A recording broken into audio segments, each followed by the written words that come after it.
Can you tell me about your friend? Ah, my friend. My friend is a good young man. His family immigrated here from Kedra, and his life has not been easy for him. But he understands the importance of education. He has taken his future into his own hands, and that's all that matters. What's Kedra? Kedra is a candidate member of EPIS, but between you and me, their potential membership is more a contentious issue. What do you mean?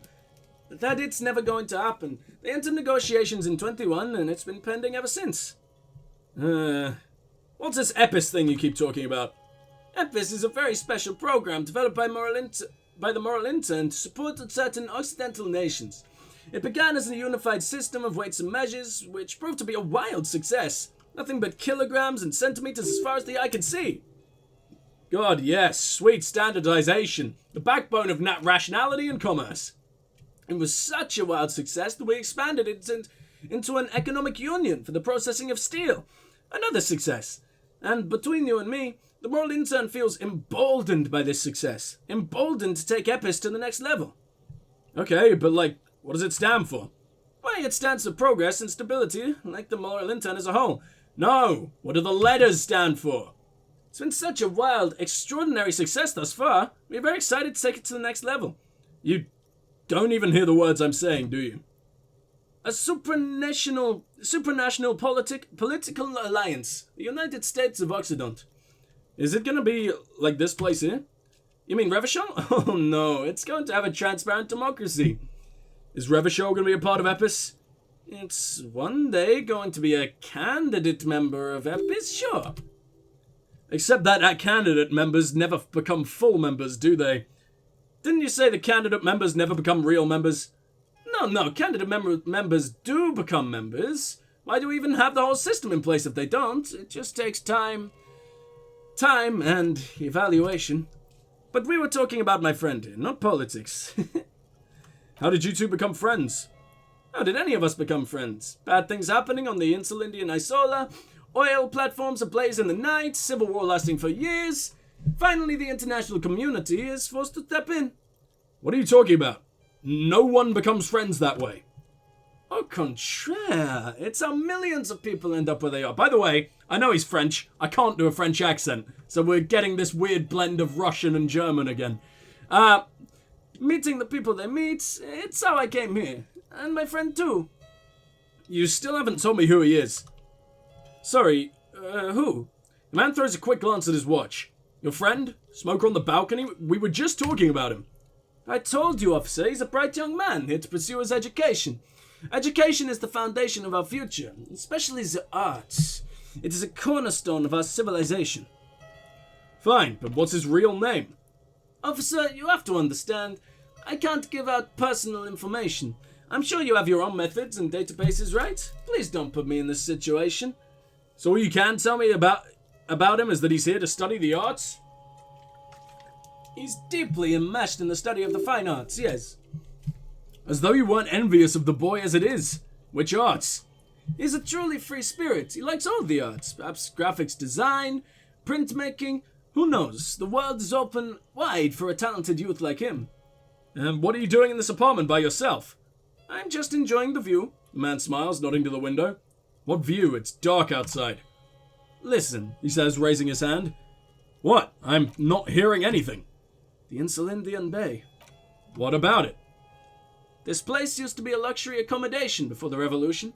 Apartments, of course, were much bigger then. A few walls have been added here and there, leaving some of the tenants without a private bathroom or kitchen. But the million-real view stays. You can't take that away. He knocks on the balcony door, his face mirrored in the darkened glass.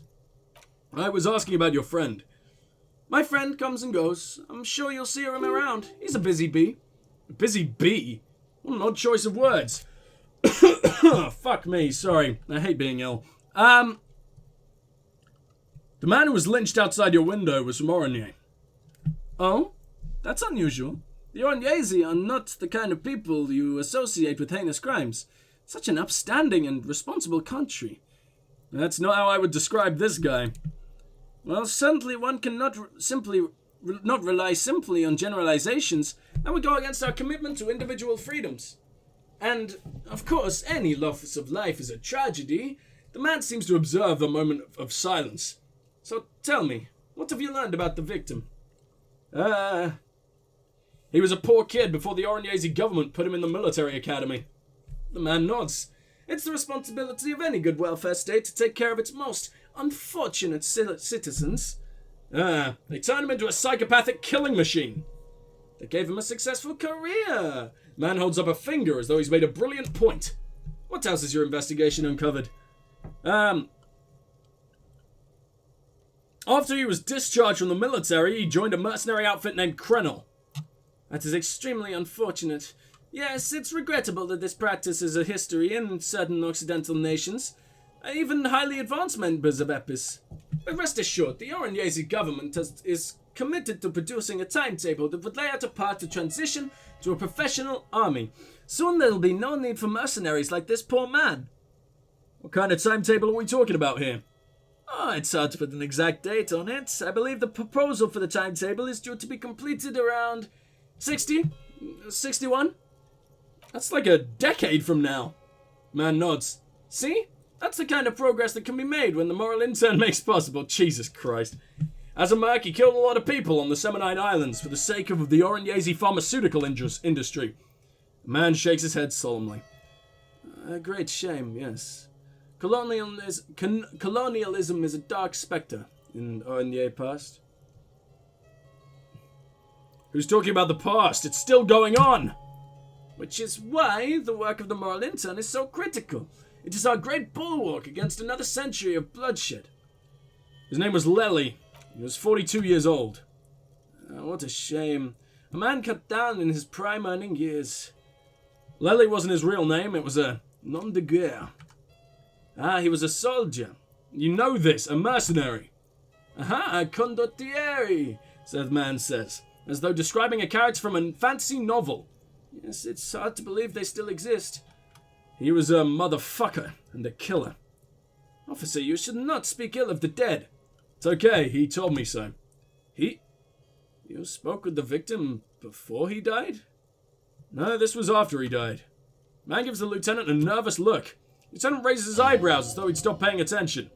Your partner's doing you a favor by pretending not to have heard your insane ramblings. Oh, I thought that was something he said on the tape we heard. Oh, it must have been when we were being insane and speaking to a corpse. He liked to get high and brag, apparently, about war crimes he committed. Extremely distasteful behavior. I cannot condone either drug use or needless boasting. Suffice it to say, that is not how we do things in Clef. That's all. That's who he was. As I said, loss of any life is terrible, no matter who this person may have been. I do hope that you are able to bring his killer or killers to justice. We must show that the rule of law still applies, even in Revachol. What if I told you that there's a fugitive from the moral intern in Martinez? Oh, God, no! No, we can't. I didn't realize who that was. It's Klassje, isn't it? You actually witnessed the lynching? I'm sorry to say I did, officer. Man gives a solemn nod. He didn't see the hanging. He saw the little show staged by the Hardys. Let him talk. He may know more than even he knows. Start from the beginning, if you don't mind. Officer, it's very difficult to describe what I saw that night. It was so surreal to me, like in a play. He holds out his hands and blossoms his fingers, like a drama teacher setting the scene. Lieutenant is already scribbling down notes. What do you mean, like in a play? It was so strange, I could barely comprehend what was happening. I was on the balcony when it happened, getting some fresh air. I remember that first they came in, carrying what looked like a body, and then I saw all the surrounding windows go dead, one by one. That's when I understood. I should not be seeing this. The lieutenant nods to you. That lines up with previous testimony, doesn't it? Well done, detective. Thank you, sir. I think we got the picture. Anything else stand out? Only that there were about 8 or 10. I couldn't make anything out. It was so dark, and that it was quiet, he says, smoothing his hair. Quietest lynching I ever heard of, let alone heard. But I suspect you knew that already. I can't say I'm surprised. The fine reputation of men and women serving in the RCM is well deserved. Thanks. I got all I need. A moment, officer. Do you have everything you need from me? I'm afraid we won't have the chance to speak again once you leave. Why can't we talk later? It's against diplomatic best practices for an official in my position to be discussing murders with local militiamen. He pauses. And I'm pressed for time. After you leave, I should be leaving as well. It's not the real reason he's so apprehensive. Men in his position shouldn't be seen loitering around in underprivileged young men's apartments in the middle of the night. I'm not going anywhere. I just want to take a look around this apartment. Sure, go ahead. It's a beautiful space. He glances at his watch. Let me know if you have any further questions. I want to see what he says about the fugitive. But I am going to say, oh my god, some horrid conical hat. Thank you for the... Why does this give me logic? What the fuck? Super logical for a cop to wear this. It's sensitive bachelor party vibes. Fucking fantastic. Save. Was there anything else? Tell him about Klassje. Hypothetically speaking, you might add.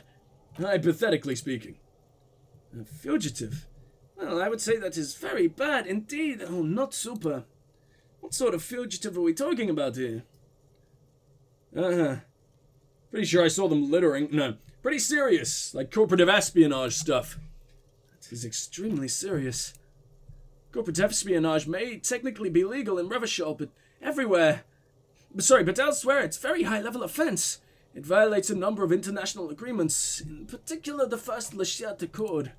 This fugitive must be turned over to the ICP immediately. Have you apprehended them already? A moment, if you don't mind, sir. You do realize what you're doing, don't you? He whispers to you. I don't know what that means, sotto voce. Of course, you're turning over a dangerous lawbreaker. You're dooming a young woman in her hour of desperation. Oh shit, Klassje could get in real trouble if I tell him about her, huh? Very real trouble. I won't tell you how to do your job, but remember, this is an RCM matter. Make sure you weigh your next words carefully. He won't tell you how to do your job, but a good police officer knows when to listen to his partner. When you turn back, the man is looking at you expectantly. Pin it on someone else. Now's your chance, sire. Which of your enemies would you most like to make trouble for? Oh, fucking God! Racist lorry driver. Oh my god. Go fuck up that. No. No, we're not doing this to anyone. As awesome as it is that you can pin a fucking horrible, really high class, multi-international fucking crime on someone else. Let's not do that. Go fuck yourself, officer, or whoever you are. I wonder if I can deal with the sexy man again. I wonder if that's in any way a thing. Yeah, I'm not even gonna hint that Klassje is around, because maybe he knows about Klassje, you know? Maybe he already knew who I meant by the time we'd gotten that far, which is very, very, very, very bad. I don't want to even give him a hint that she's in Revachol, or especially not Martinez. We don't want to cause any problems for her. I fucking like her. Now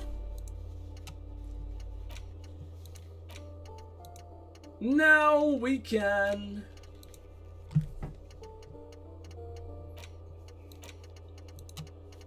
I think we gotta go to bed, guys. Oh, no. I can inform the dice maker before we do anything else. It seems to be like that people are still thinking that the dice maker has something to do with all of this, which I'm pretty sure she doesn't, and I want to see how that pans out. So, let's make our way over to the Doom commercial area again. If I can even remember how to get there. Alright, dice lady. Still friggin' working, right, in this perpetual 2 a.m.? Fair enough. I think I found the actual source of the curse. You mean the curse that I'm spared of because I live outside its immediate reach? Yeah, well, about that.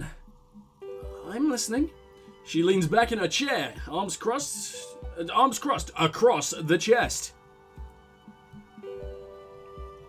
There's a 2mm hole in reality located in a church on the other side of the canal. I think it may be related to the Pale. Excuse me? She sits up, visibly agitated. A 2mm hole in reality? This can't be true. I'm afraid it is, ma'am. Suna Lukanen killed her, former lead programmer of Fortress Accident, made the discovery. Suna is involved with this? She appears to take this in while the chatter from her headphones continues unabated.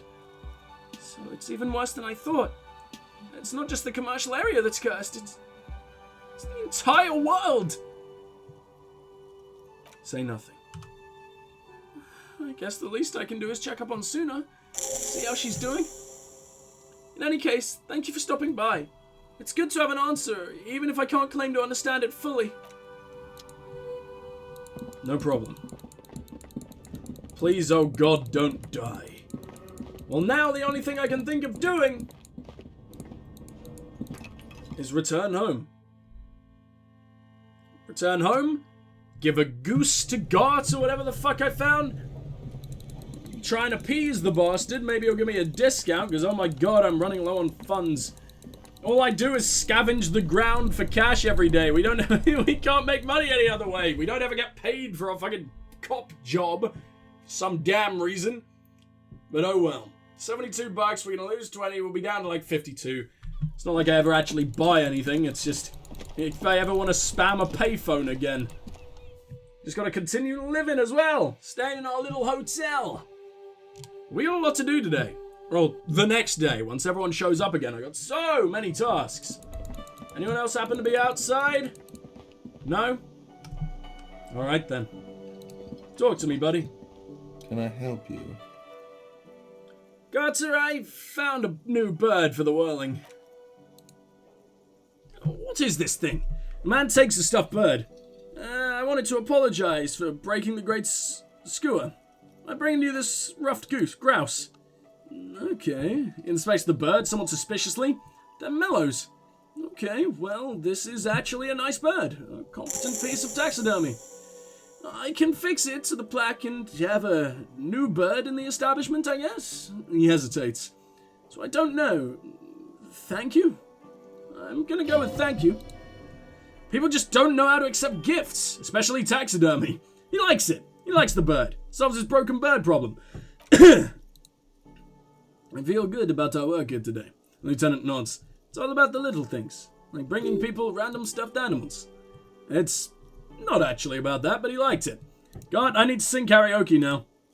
No, you don't. It's not happening. You need to approach this situation logically. Ask why he has the PA system installed if you can't use it. Yeah, but Johnny Law is about to tear it up sad style. Why do you even have the PA system if no one's going to use it? It's for the... He begins confidently, but then stumbles on his own words. It's for no one. It's a prop. I'm not letting anyone use it after the great karaoke catastrophe of 44. What happened in 44? A lot of people got killed because some arsehole wanted to sing... Some arsehole wanted to sing karaoke. When was the last time you had a band play here? It's not for bands, it's for clients. Some clients, okay? Not you.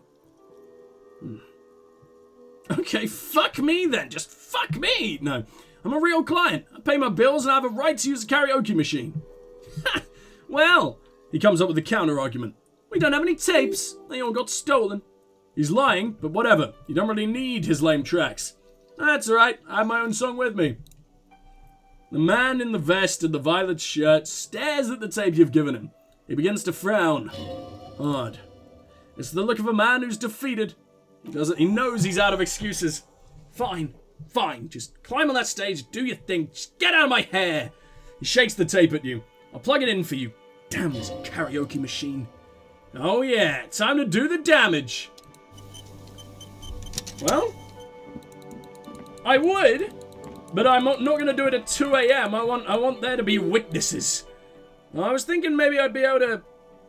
Oh, it could be connected to the bar door upstairs. Oh! I haven't seen that before. Okay, I'm thinking maybe, now that we've got this massive tool thing, there's a chance we'll be able to bust down all the doors we haven't been able to get in before? I'm not entirely sure. But it's worth a shot, right? Also, it'd be interesting to see if our little lady is still hanging around here, Klassje. Because I have met... We should probably warn her that there was a massive man here who is very, very, very, very, very, very, very, very possible to... for her to die here. Or get caught. And she should probably lay even lower than she is currently laying. I mean, she probably looks totally different, so that helps, but... I don't know, maybe to just panic her? Does she need to know this? Oh, hello. Look! A handful of dried white wildflowers. Oh. Okay. Thanks, game. Very much needed. What's this? Are you freaking kidding? I can't even use this. Well, let's get out of here then. I don't know what the fuck to do with it. You know what I can do? We can, because it's 2 a.m. and nothing else can happen, we can get our cockatoo. A cockatoo is a parrot with an erectile. Feel free to skip this. This is going to be about 20 minutes of bird. Erectile crest found on the Seminine Islands and in southern face of Lemur. Known for their intelligence and general precociousness. Cockatoos are popular birds in aviculture. However, they often exhibit various behavioral issues. Okay, what else? This book talks about the delicate nature of toos, as well as introducing some of their most popular species among the bird enthusiasts: the funeral cockatoo and the major majestic cockatoo, and the most common bang-bang cockatoo. It's colourfully illustrated. Alright, what's the problems? Where to begin? All cockatoos are known for their needy natures, requiring attention for at least 2 full hours a day. They love to talk, and have been described as lovable clowns who just don't know how to wrap up. I can handle that. It'd be nice to have someone to talk to when feeling lonely. Pet owners also report moodiness, loudness, and hostility as reoccurring issues. If left unsatisfied, cockatoos may scream non-stop, pluck their feathers, or become aggressive. Alright, that's pretty bad. Anything else? It is not recommended to get a cockatoo if you're not able to cook them food every day and give them the full care that they need. These birds will never understand that you have a life of your own. Yeah, but there has to be something great about them as well. You're right. Cockatoos are magnificent creatures. They love to perform, cuddle, and show off, and will even scream for fun, often as loud as up to 135 decibels. That's not fun. Not great for the neighbours. Performing? Yes, buddy. Funeral cockatoo. Please be the quiet one. It's a yellow-tailed black cockatoo. Its specific name, Spiticus funerus, relates to the dark somber plumage. Somber plumage. It's my stage name. This bird looks as if dressed for a funeral, 24/7. There's something indisputably ominous about it, yeah, because everyone wears yellow to a fucking funeral, right? Cool. Read about the major majestic cockatoo. That's the most impressive of all the species. The endangered major majestic cockatoo is often described as being the most flamboyant bird in the jungle. Its pink-coloured wings and flowing crest embellishing its proud and bumptious nature. In the words of poet-explorer Sir James Fournier, few birds more enliven the monotonous hues of the verdant forest than this big, bold, and beautiful species. Read about the bang-bang cockatoo. Despite its banging name, the bang-bang cockatoo is actually the shyest of the species, common in almost all Seminoles forests, as well as zoos and homes all over the world. Its plumage is mainly grey and white. The Seminoles name bang-bang is thought to be of onomatopoeic origins. Honestly, this bird does sound a bit like me. Yes, but all those cockatoo species are so different. Which one are you? I think probably the funeral. Funeral cockatoo. Only the funeral cockatoo and its darkness can truly grasp the depths of my doom-laden soul. You're right. You're a Spiticus funerus embodied. This ominous bird belongs on your heraldry. Put it away. Well, that was worthwhile, wasn't it? Tremble. The time is now. What time? Time for the show. For the hallowed time of fear and disintegration. The countdown has begun. All will collapse on itself. The world will disappear into a single grain of blackness. All sound will be muted. All life will scream. What's that? Wait, when did this countdown begin? Monday morning. The moment you arrived in this reality. You are the first crack in the sheer face of God. From you, it will spread. This is because of the insane world ending I've been saying, isn't it? Yes, you spoke the words in the houses of the Perikinesis. Items, people, even words will tumble or will lose its meaning in the coming years. That is why you march yourself. Am I sure it's not just a joke or some kind of coping mechanism? Oh, it's totally a coping mechanism. I'm a little afraid. So you should be. The wild island crumbles at your feet and in the far plain... Yeah, I'm gonna walk out of the... whatever it is. This was a mistake. Okay, yes, maybe it is. Maybe it is just a hangover talking, or some kind of joke you're playing on yourself instead of working the case. I mean, we know it isn't, considering what we've learned about the fucking hole in the universe, but... Yeah, we don't need to tell everyone about that. No, I didn't mean to go there. I meant to go down the fucking stairs. Okay. So we take Kim back to his room, and then it's time to head out and try and tear the feet off of the corpse. Why not? We omitted the boots for a reason. We'll look like a bad cop if we don't do this now, so here we go. See you later, Kim. See you later. See you in the morning, buddy. Yes? I love you. Oh, we're talking. No. Go. Go away. Bye. Thank you. I'm clearly running away. Wielding a sword and a giant heavy pry bar. Yeah, that's not terrifying at all.